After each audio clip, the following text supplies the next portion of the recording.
Salve, salve, galerinha! Estamos aqui na área, como combinado, para fazer uma transmissão para falar um pouquinho sobre a prova do Enem do ano passado, tá? Esperar aí que a galera tá entrando.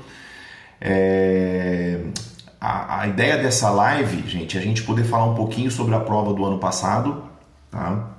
Algumas coisas que, na minha opinião, fugiram um pouco do padrão da prova do Enem, outras coisas que mantiveram o Enem raiz, que a gente fala, e um pouco sobre a expectativa do Enem 2019, tá? Eu venho recebido muitas perguntas dos alunos para falar o que eu acho da prova de 2019, se vai mudar muito, ainda mais por essa insegurança toda em relação ao governo, né?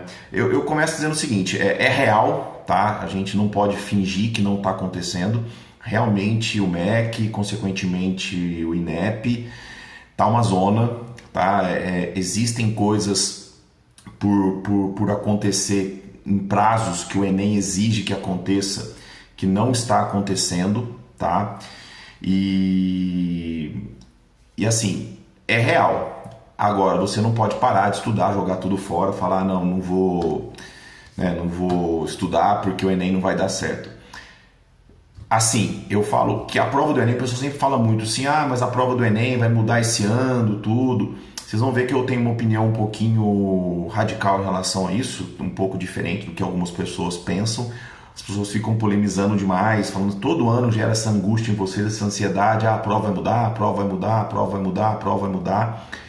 E na verdade a gente tem que ter uma noção de que o banco de questões é um banco de questões fixo, que só vão introduzindo questões novas, tanto que a prova do Enem do ano passado tinha muitas questões de bancos de questões já antigos, tá? Eu tenho conhecidos, eu tenho amigos que fazem parte da elaboração da prova, que fazem parte dos bancos de questões, e é uma unanimidade entre todos que foi usado que muitas das questões da prova são questões de um banco de questões um pouco mais antigos. Então foi meio que mesclado isso daí. Então, assim, esse negócio de intervenção na prova, tudo, eu acho que são muito mais questões ideológicas do que realmente em relação à estrutura de conteúdo mesmo da prova em si. Belezeira? Tá, então vamos lá, vamos falar um pouquinho sobre a prova, tá? Na minha modesta opinião, a prova do Enem do ano passado foi uma das provas que tiveram o maior número de questões difíceis dos últimos anos, tá? Assim, a gente fala assim, Gaspar, mas nossa, então foi a prova mais difícil? Aí eu volto a falar aquilo que eu sempre falo, tá? Que eu sempre falo para vocês. Que no Enem você não tem que se preocupar com as questões difíceis, tá? O que não pode deixar de acontecer é você errar, o que não pode acontecer é você errar as questões de senso comum, que são as questões fáceis. Se você vai ter uma prova com mais questões difíceis, se você garante os seus acertos naquelas questões que não pode ter erro, não tem tanto problema das questões terem difíceis lá no final da prova. No final da prova que eu falo tem essa outra lenda também, né, de que eu vou começar a prova de trás para frente porque as questões mais fáceis estão no final. Gente, não tem nada a ver, tem vários tipos de prova. Tem prova amarela, tem prova cinza, tem prova branca, entendeu? Não tem nada a ver isso daí, isso aí é lenda, isso aí é conversinha. O Enem é a prova que mais tem lenda, velho. Vai ter lenda sim, olha, eu já ouvi daqui a pouco que a Blue Sem Cabeça tá fazendo a prova do teu lado, alguma coisa desse sentido vai rolar. Gente, então foi uma prova que tinha muitas questões de nível difícil, tá? Questões puxadas, tinha uma questão de trigonometria que era bem extensa, tinha uma questão de geometria plana bem complicadinha, que o aluno tinha que raciocinar várias coisas. Aconteceu uma coisa na prova do ano passado que assim é lamentável acontecer, que é o cancelamento de questões, tá? A prova do Enem ter que cancelar questões, isso aí é ruim, porque isso aí interfere, tá? Por quê? Porque vai ter alunos que perderam tempo naquela questão, vai ter alunos que chutaram aquela questão e não perderam tempo nenhum. Então assim, você já de uma certa forma influencia, né? Então assim, não é legal você ter na prova questões canceladas, né? Mas na prova do Enem, as questões difíceis ano passado, na minha opinião, girou em torno de 12 a 14 questões. Depende de algumas questões lá, o quanto que você está preparado para essas questões. Mas as questões de senso comum que eu falo, que são aquelas questões aonde você não pode errar, que são as questões que pelo TRI contam bastante. Ano passado, nas minhas contas, deram 26 questões. São 26 questões que pelo TRI valeriam mais, tá? E quem acertou essas 26 questões, eu faço parte de alguns fóruns, eu faço parte de alguns grupos de troca de informações. Quem acertou essas 26 questões fez algo próximo de entre 810 e 820 pontos, tá? Ou seja, dependendo do curso que você quiser, essa pontuação já era suficiente, tá? Você acertar as 26 questões de senso comum e fazer entre 810 e 820.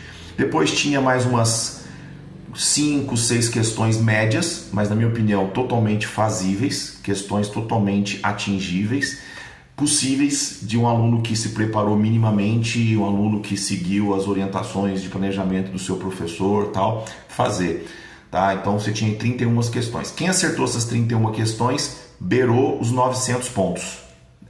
Ano passado quem acertou quem acertou as 26 questões de senso comum, mais as outras 5 questões, 6 questões médias, que davam algo em torno de 31 a 33 questões, depende das outras duas questões que você acha que é fácil ou difícil, média ou difícil, a pontuação ficou ali entre 888 e 900, ou seja, uma pontuação alta. Depois disso, aí a pontuação variava pouco, né? Porque as questões difíceis elas têm pouco peso no resultado. Eu tive um aluno que acertou 41 questões e fez 930 e poucos pontos. Eu tive aluno que acertou 34 questões e fez 900 e pouquinho, 908, 910. Ou seja, a diferença foi pouco. A partir dessas questões, as questões difíceis influenciavam um pouco na nota mesmo em si, tá? Beleza, eu notei aqui para não esquecer de falar tudo, tá? Então assim, primeiramente em relação aos conteúdos. Na minha opinião, um conteúdo me chamou a atenção em relação a ter caído pouco, geometria. Para mim foi uma das provas que menos caiu geometria na prova do Enem, tá? Caiu pouca questão de geometria plana em relação ao que cai nos outros anos, caiu pouquíssima questão de geometria espacial perto do que cai nos outros anos e apareceu algumas questões de geometria analítica. Tudo bem, não eram questões de geometria analítica onde você precisava ter um conhecimento tão aprofundado de geometria analítica. Você tinha que ter o conhecimento básico, principalmente conhecimento de plano cartesiano. Então quem já estuda função plano cartesiano já tem uma visão mais ou menos interessante sobre plano cartesiano. Caiu algum exercício de distância, caiu um exercício que envolvia circunferência, a ideia do raio, a distância. Então assim, geometria analítica caiu mais questões do que o padrão. Aí você fala, Gaspar, então quer dizer que de agora em diante vai cair menos questões de geometria plana espacial, mais de analítica? Não, eu encaro como uma coisa muito mais pontual da prova de 2018 do que uma coisa a se contar sempre, a se contar como sendo uma tendência. Eu não acho que vai ser uma tendência, eu acho que geometria plana e geometria espacial, das 3 geometrias, vão ser as que vão continuar caindo mais. Tá? Até complementando, trigonometria caiu um número que costuma cair, porém eu achei que as questões de trigonometria de 2018, pensando nas 3 questões de trigonometria que caiu, eram questões mais difíceis de trigonometria. Caiu uma questão que envolvia um conhecimento de ciclo trigonométrico, que não era difícil, mas era uma questão que o aluno tinha que pensar um pouco, era uma questão média, vamos dizer assim. Caiu uma questão de função trigonométrica, que eu sempre falo para meus alunos que função trigonométrica, o senoide, o cossenoide, mas na verdade é muito mais analisar a função trigonométrica em si, sempre cai, então é bom você sempre dar uma olhada. E caiu razões trigonométricas, então caiu razões trigonométricas, que é um assunto que é sempre caível, vamos dizer assim. Caiu funções trigonométricas, que é um assunto também que sempre cai. Esses 2 assuntos dentro de trigonometria compensa estudar demais. E caiu o ciclo trigonométrico, que é um conhecimento ali básico de ciclo trigonométrico, de circunferência trigonométrica, arcos simétricos, essa ideia toda e tal. Que é uma questão até interessante, eu gostei bastante dessa questão. Mas geometria plana e espacial chamou atenção o número mínimo de questões, o número baixo de questões que caiu desses assuntos, tá? Então, assim, Gaspar, e para 2019? Eu acho que não é uma tendência, eu acho que vai cair. Estuda geometria, eu sempre falo, estuda geometria plana, sempre estuda muita geometria plana, porque geometria plana parte de triângulos, quadriláteros, polígonos regulares e triângulo, equilátero e circunferência. Estudem, porque vai cair na tua prova, tá? Então, assim, você sabendo que vai cair, cara, é bobeira você não chegar preparado para esse tipo de questão, tá? Então, e áreas de figuras planas. Então, estudar em geometria plana, estudar áreas de figuras planas, estudar triângulos de uma forma geral, mas dando uma ênfase bacana para triângulo equilátero, os quadriláteros, os polígonos e dando uma ênfase grande para polígonos regulares. Tá? E as áreas de figuras planas de uma forma geral. Geometria plana cai. E circunferência tem caído muito. Tá? Tem caído muito exercício de circunferência misturando com triângulo equilátero, circunferência misturando com outros polígonos. Tá? Então são assuntos que compensam você dar uma olhada. Tá? Então, assim, para mim continua caindo. Esse ano, nas minhas contas, que caíram 4 questões, que poderiam ser 5, depende da visão que você tinha lá de uma das questões. Mas é pouco para o número de questões que costumam cair de geometria plana. Agora, geometria espacial caiu 1, 2 questões, se você considerar questão de visão espacial como uma questão de geometria espacial. Pouquíssimo, cara, pouquíssimo. Muito baixo o número de questões de geometria espacial, perto da tendência do que costuma cair. E aquilo que eu sempre falo, em geometria espacial, pensando na prova de 2019, sempre aquilo que eu falo, prisma, dando uma ênfase em cubo e paralelepípedo, cilindro, e aí menos cone, pirâmide e esfera. Tá? Estou com pouco tempo, preciso dar uma olhada. O que compensa eu dar uma olhada? Compensa você dar uma olhada em prisma, com ênfase em cubo e paralelepípedo, e compensa dar uma olhada em cilindro, cara. Isso daí compensa bastante. Que foram questões que em 2018 caíram poucas. Então eu tenho a tendência de achar que em 2019 vão aparecer mais, tá? Eu acho que é mais uma situação cíclica do que uma situação tendência. Geometria analítica, Gaspar. E aí, e geometria analítica? O que compensa dar uma olhada? Compensa você analisar o plano cartesiano como um todo, e aí você estuda ela em 2 momentos, você estuda ela dentro de geometria analítica e pode posteriormente estudar ela dentro de os conceitos iniciais de função, produto cartesiano, par ordenado, você estuda novamente o plano cartesiano. Distância entre pontos e a equação da reta e a equação de circunferência, básico, simples. A equação de circunferência só para você conhecer, a equação da reta para você conhecer a equação da reta, distância entre 2 pontos e o plano cartesiano. É o que na minha visão, vocês precisam saber sobre geometria analítica. Tá? Então aí, ó, geometria foi um assunto que me chamou atenção na prova de 2018. Tá? Foi um assunto que em geometria analítica caiu mais do que o normal e em geometria plana espacial caiu menos que o normal. Tá? Na minha opinião, muito mais cíclico do que tendência, beleza? Tá, de novo, a rainha das questões, vamos dizer assim, continuou sendo as questões de proporcionalidade, tá? As questões que envolviam proporção, razão, que envolviam o conhecimento do aluno de saber interpretar a razão e a proporção, grandezas proporcionais, exercícios que envolviam a parte de escala, tá? Que é uma tendência da prova também, isso não tem mudado. Então, exercícios de escala caíram de novo. Então, isso tem caído e vai continuar caindo, cara. Caiu mais de 10 questões de proporcionalidade envolvendo todos os assuntos que podem envolver dentro do assunto proporção. Então, cara, velho, vale muito a pena, meninada, vale muito a pena estudar proporcionalidade, cara. Vale muito a pena. E uma coisa que é interessante falar sobre a prova de 2018 é que muitas questões interdisciplinares, tá? Então tinha questão, por exemplo, de proporcionalidade com logaritmo, tinha questões de logaritmo com matemática financeira, tá? Então, assim, tinha questão de trigonometria com proporcionalidade, tinha questão de geometria com um pouquinho de noção de lógica, de sequência, de progressões. Então, caiu muita questão interdisciplinar. Uma coisa que o pessoal sempre pergunta para mim, Gaspar, na sua opinião, logaritmo, tá? Compensa eu estudar para a prova do Enem? É que assim, eu tenho uma opinião bem radical de que logaritmo é fácil.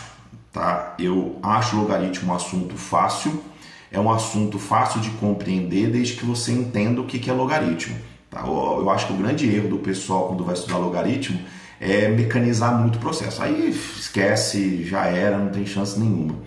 E como a maioria das pessoas, eu até brinco muito quando eu vou dar logaritmo em sala de aula, quando eu falo assim, gente, hoje é logaritmo, você só vê o povo torcendo o nariz, falando, puta, o que eu vim fazer aqui hoje? Né? O pessoal tem essa visão bem traumatizante de logaritmo. Por esse motivo, na prova do Enem, é uma questão com baixo índice de acerto e consequentemente, baixo valor no TRI, cara. Então eu sempre falo muito para os meus alunos, poxa, questão de logaritmo, deixa para fazer no final da prova, se der tempo de fazer, cara. Tá? Mas você aconselha a pular, cara.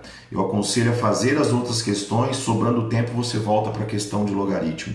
Não compensa fazer questão de logaritmo, perder lá, nem que sejam poucos minutos da prova de logaritmo, em detrimento de outras questões que você poderia garantir, que são questões de TRI alto, e você perder. Não compensa, tá? Mas como é que foi o logaritmo ano passado, Gaspar? Apareceu o logaritmo em duas questões. Na questão de matemática financeira, o pessoal costuma ter um pouco mais de dificuldade, então eu creio que poucos alunos acertaram. Na questão que envolvia proporcionalidade, já era mais simples o raciocínio de logaritmo.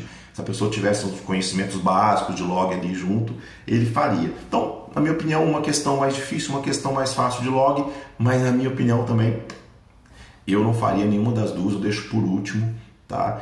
Volta depois, você faz a questão depois, porque são questões com baixo índice de acerto, consequentemente, baixa pontuação no TRI. Certo, meus jovens? Seguinte, tá? E aí, então, dentro de proporcionalidade, uma coisa que me chamou atenção também na prova de 2018, tá?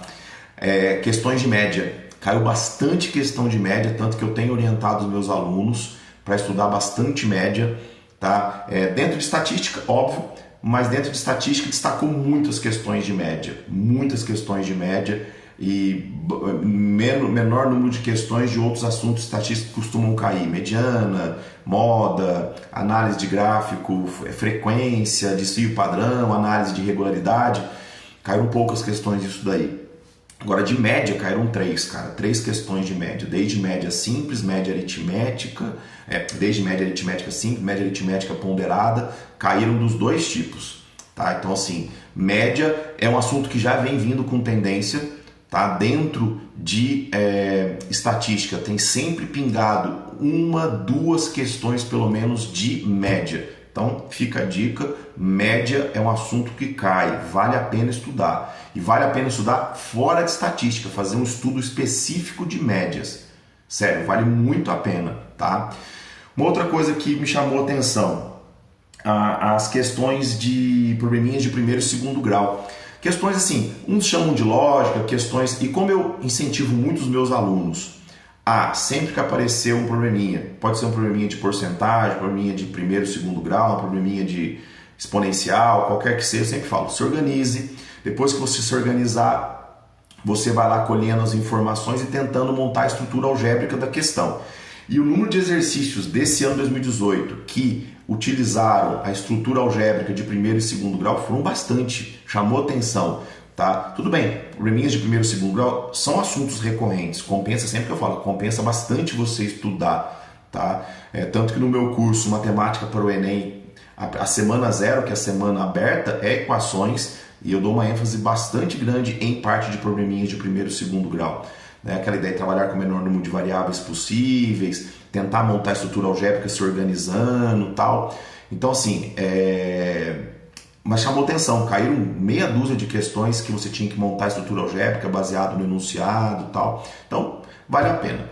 Outra coisa que eu fui quase que linchado pelos meus alunos, porque eu sempre falo que tem alguns assuntos que nunca caem na prova do Enem, que esses assuntos são matriz determinante, assunto de números complexos, polinômios, equações polinomiais, a parte de cônicas, essa parte de mais aprofundada de geometria analítica e tal. E ano passado teve uma questão aparentemente de matriz na prova.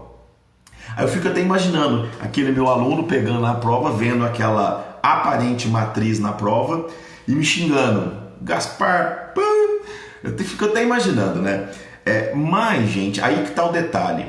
A questão era muito mais uma questão que a gente chama de manual de instruções, né? Que a prova do Enem costuma aparecer algumas questões assim, que a gente chama de manual de instruções, onde eles vão dando algumas instruções, tá? E você, a partir das instruções que eles vão dando no enunciado, montam através de uma lógica a resposta do exercício. E essa questão de matriz, vamos dizer assim, era uma questão com essa característica.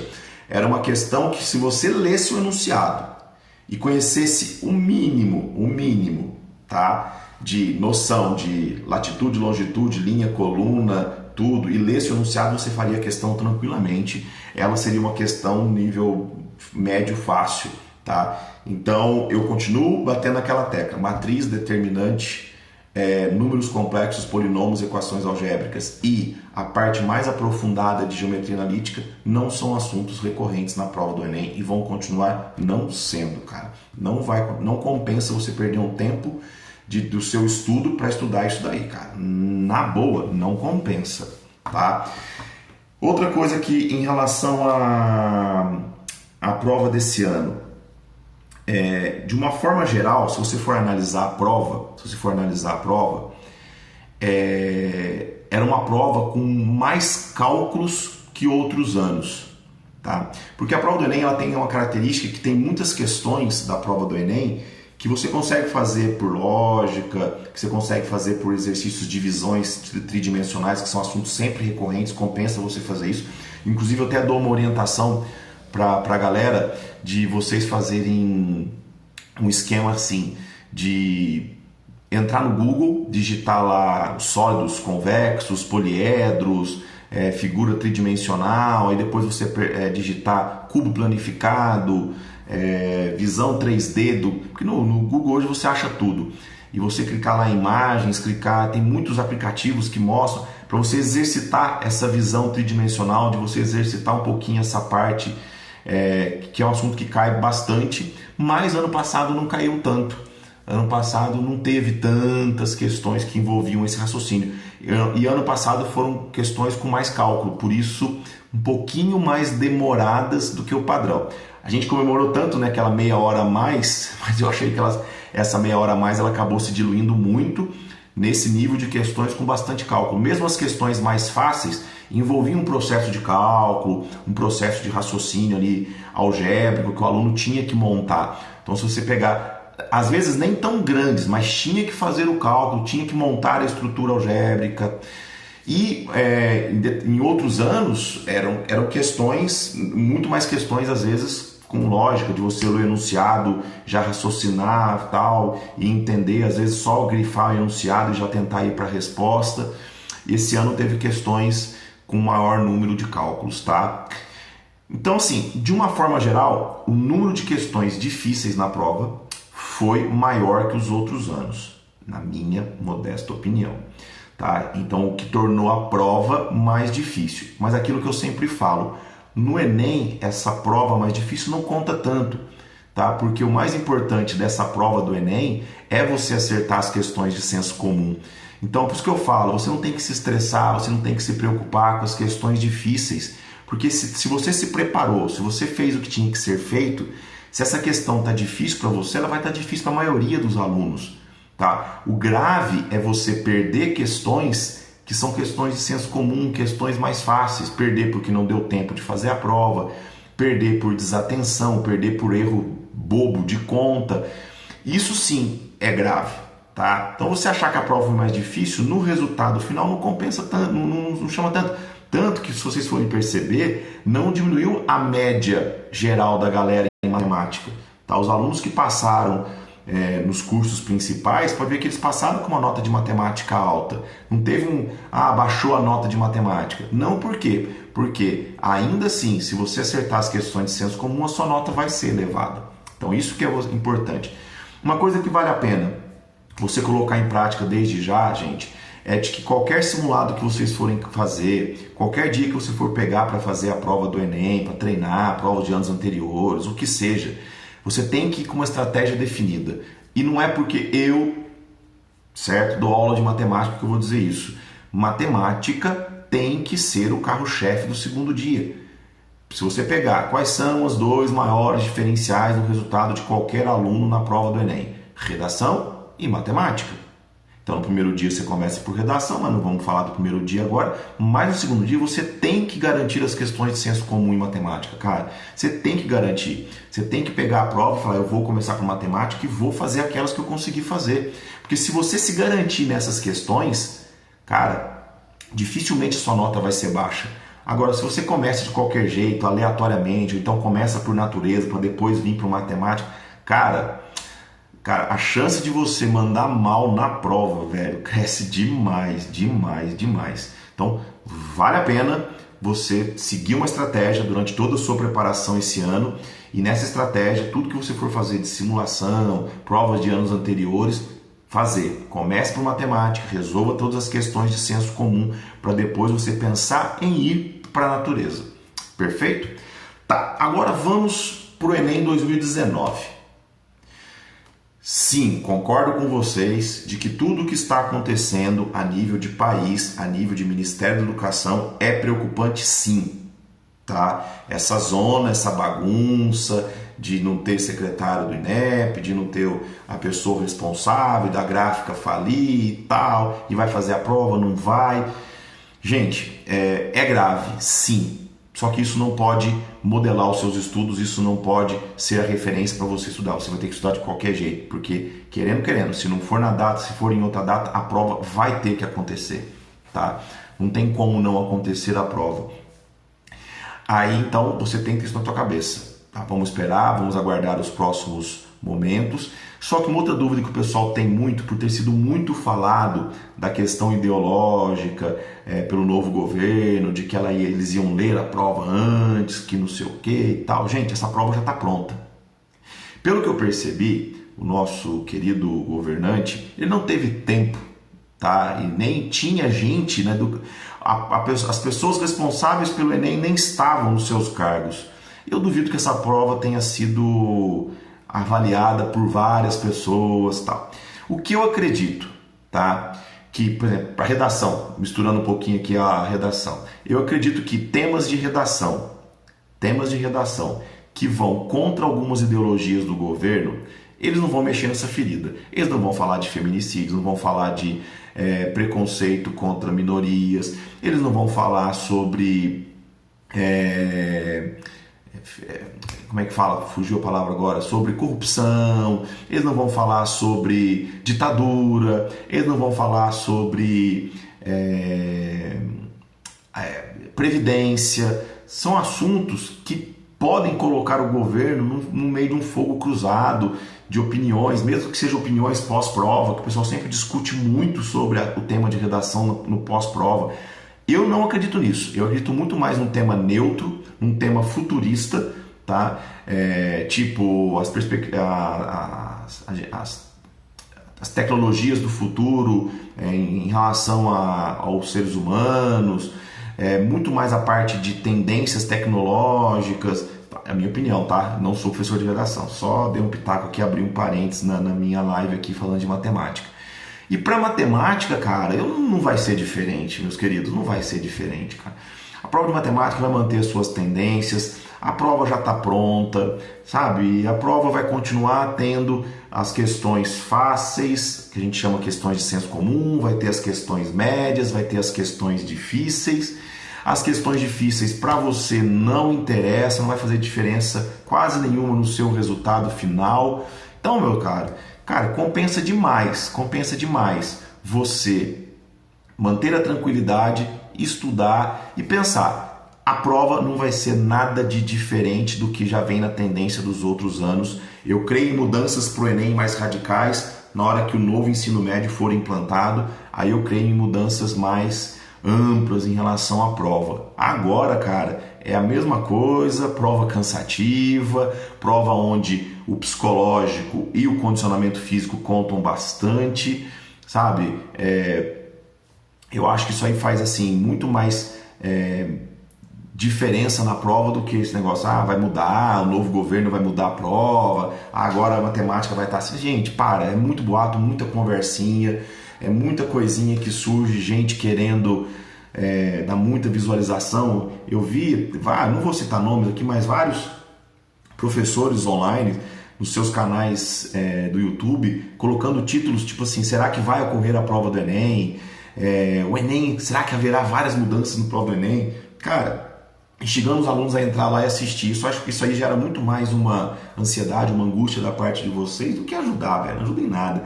Até porque não vai mudar. Não vai mudar. Tá? A prova do Enem não vai mudar agora, para esse ano não vai mudar.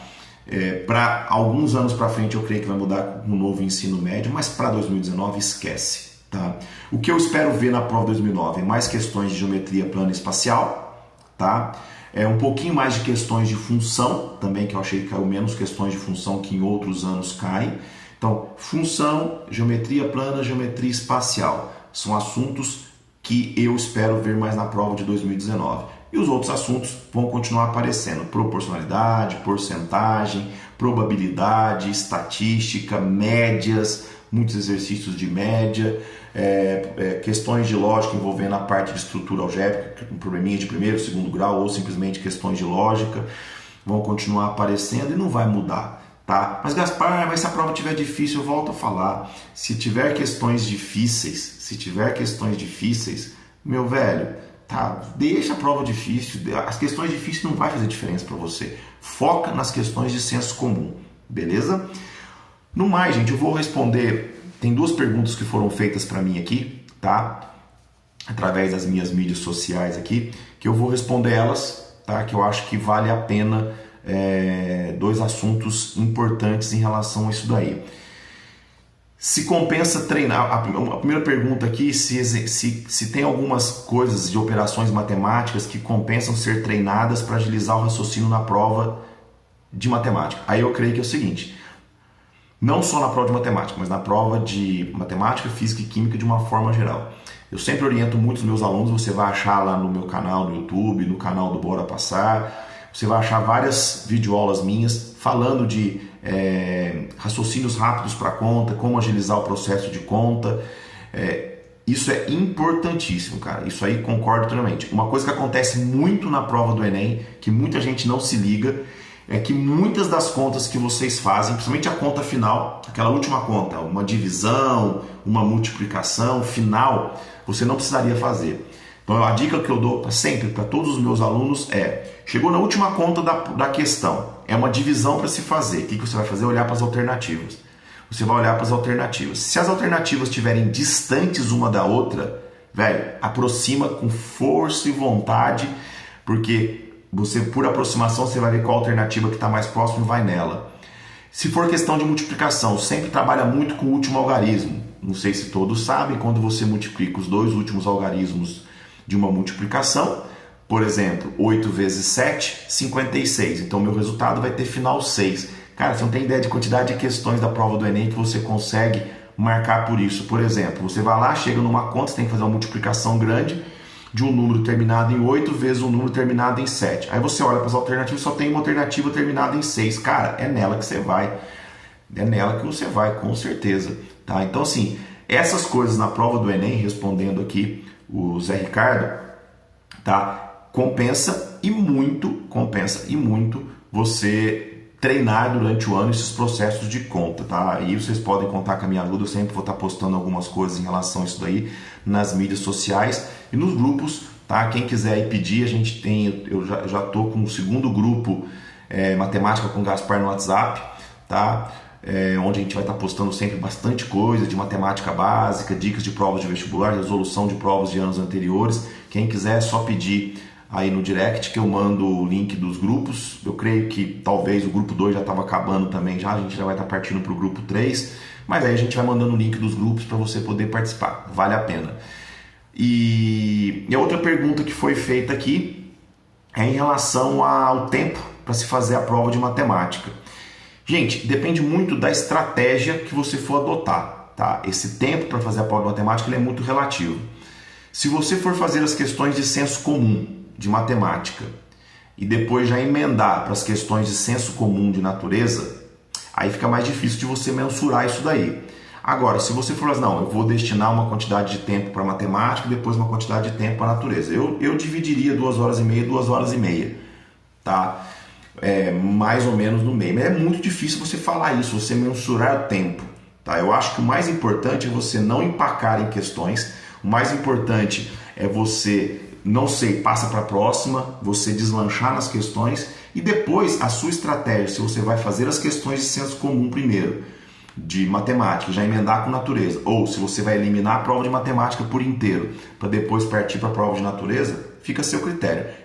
Você Gaspar, mas qual que é a sua opinião?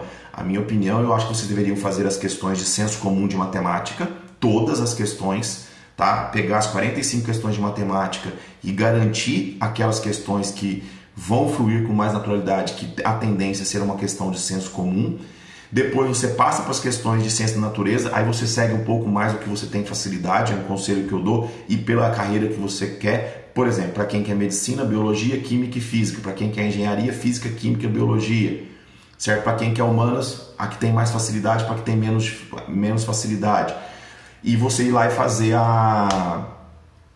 as questões de senso comum. Depois, terminou as questões de senso comum, ou seja, garantiu também em natureza as questões que vão valer mais, você volta à matemática para aquelas questões que você acha, não, essas questões ainda eu acho que dá para fazer alguma coisa, tal, e assim por diante.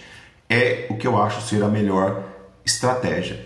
Teste isso nos seus simulados, teste isso para você ver se dentro da sua individualidade funciona para você. Beleza? Tá respondido as duas perguntas feitas aqui. Gente, essa live é uma live de uma série de lives que eu vou fazer todas as terças-feiras até o início do meu curso Matemática para o Enem. Tá? Eu vou fazer hoje essa live, semana que vem eu vou fazer uma outra live falando muito mais da parte de técnica de estudo, falando muito mais da parte de como estudar matemática, falando muito mais especificamente de matemática e não da prova do Enem. Depois eu vou fazer uma live falando de potenciação e radiciação, aí no caso vai ser uma aula ao vivo pelo YouTube. Depois eu vou fazer uma outra aula na outra terça-feira falando de produtos notáveis, também via YouTube, também no nosso estúdio, não aqui na minha humilde residência. E uma outra aula falando de fatoração. Tá? Tudo isso antes da gente iniciar o meu curso Matemática para o Enem, onde a semana 0 já está disponível no meu site www.matemática.com.br. Aí você tem que entrar no blog, fazer um cadastro gratuito, e no blog você já tem a semana 0 lá, com grande parte de todo o conteúdo da semana 0. E aí você tem também no YouTube disponível lá a playlist semana 0 dos exercícios, tanto da teoria quanto da resolução dos exercícios, tá? E a semana 0 vai estar disponível para todo mundo, aberto até o dia 21 de maio, quando eu faço a última transmissão ao vivo aberta, que seria a transmissão de equações, tá?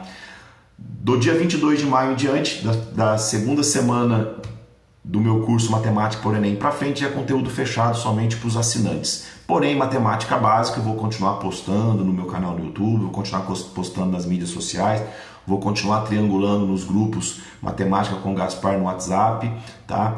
Mas a parte específica do curso preparatório para o Enem, tá? Vai até dia 21 de maio aberto para todo mundo. Tá? Então aproveita lá, já dá uma olhadinha na semana 0. Quem se interessar, eu mando a programação do curso inteira, de todas as semanas, inclusive das revisões no final, bem legal, simulados, mapas mentais. Eu tenho postado bastante coisas aí nas mídias sociais para o pessoal poder entender. E lembrando que a gente está aí com um lançamento do curso e está com um cupom de promoção, que é o cupom para desconto lançamento. Aí você, na hora que você for comprar lá, logo embaixo, em letrinhas miúdas, tá lá. Você possui um cupom para desconto, aí você insere o cupom lá escrito lançamento. Esse cupom lançamento te dá um desconto bem especial para começar aí o curso Matemática para o Enem. Gente, eu falo, foi um curso feito com extremo carinho. Faz 2 anos que eu venho montando, organizando, estruturando esse curso, conversando com diversos professores, trocando ideia do que mais cai, do que é importante, modelando o curso, e foi feito com muito carinho. Vocês podem ver lá a qualidade das aulas, a qualidade dos vídeos que já tem no YouTube, que já tem no site da Matemática com Gaspar, www.matematicacongaspar.com. Você vai poder ter uma noção de como que o curso foi tratado com muito carinho por mim. é o meu filhote, tá? Então a gente cuida bem dos nossos filhos. Então é o meu filhote que eu fiz com bastante carinho. Então quem comprar, quem adquirir, tá por um preço muito acessível, tá? Quem vai gostar, eu tenho certeza que vai curtir bastante tudo que eu preparei.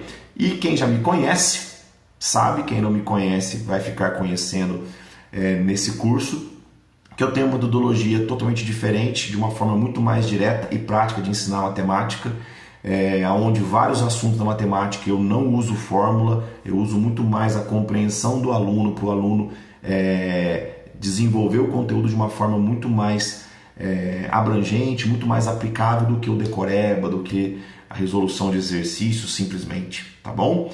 Então, tá aí, espero que vocês tenham gostado desse bate-papo, que a gente falou um pouquinho sobre a prova do Enem, e a gente vai falar mais sobre a prova. Eu estarei postando no meu canal Matemática com Gaspar no YouTube e também no meu site a resolução das provas dos anos anteriores, para você poder conhecer um pouquinho. E aí cada questão que eu for colocando lá, não vou colocar tudo de uma vez, eu vou colocando aos poucos, tá? Numa playlist, que vai ser a playlist resolução da prova do Enem, onde eu vou estar falando disso daí. Eu vou estar falando da prova, questão por questão, e nas questões falando, essa questão é de senso comum, essa questão não é de senso comum, essa questão que está aqui valia a pena você fazer, essa questão não valeria a pena você fazer, e aí a gente vai fazer um estudo mais específico de questão por questão. Perfeito? Ok? Então, gente, no mais, se vocês puderem indicar aí o Matemática com Gaspar para os seus amigos, eu agradeço bastante. Quem se interessar em fazer o curso será muito bem-vindo, tá? Será muito bem-vindo no Matemática com Gaspar, será muito bem-vindo no Matemática para o Enem, um curso que eu preparei aí para 2019, ok? Então, no mais, a gente vai se vendo aí nas mídias sociais, a gente vai se vendo aí nas próximas lives durante o mês de abril e comecinho de maio, ok? Pessoal, um grande abraço, muito obrigado para todos aqueles que destinaram um pouco do seu tempo de estudo aí para ouvir esse senhor falando sobre essa matéria tão linda que é a matemática e especificamente a prova do Enem. Beleza, meus queridos? Então, um grandíssimo abraço para todos. A gente se vê aí nas telinhas. Um abraço, galera. Fiquem com Deus. Tchau.